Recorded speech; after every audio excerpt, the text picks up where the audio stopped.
Hey folks, this is Ken Bobo, and we're up here at Dazzle Mountain Apiary, Brandon and Catherine's farm. Beautiful place here. He's got bees all over the farm. They're obviously all into their taking in honey for the year.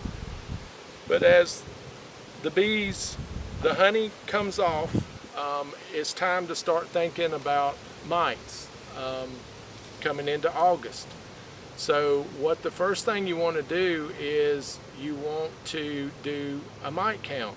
And one of the easiest ways to do that is to do a sticky board.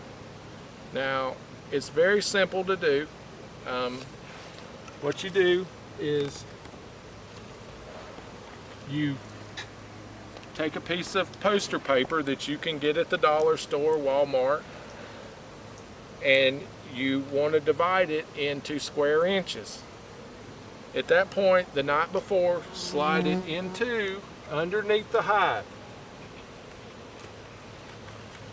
and let it sit for 24 hours. And then come out here, and the best way to do it is to get you a strong handheld flashlight and put it right down here at them, and the mites are going to appear to be a shiny copper reflection. And if you get a microscope or a magnifying glass and look at them, you can definitely see that they do look like a little mite, a little bug. So I went ahead and I took this one because there is some mites in here. And there is a mite right here. And we're going to include a still shot of this that is much better.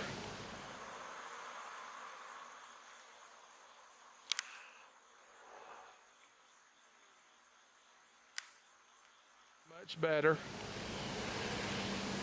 So that you can see one. And what you want to do at this time is count the mites. And I always just take a magic marker and I write the number in that square. And that gives me an idea of overall average of how many mites I'm dealing with. But let me just say this, I just always assume that all my hives have mites, large numbers, small numbers. So I treat every year, starting in August. I'll do another treatment in October, and then in March again. You don't never want to do these treatments during the honey flow. So I hope this will help y'all. If you got any questions, you're welcome to comment, and we'll try to do our best to answer them for you. So y'all have a good day.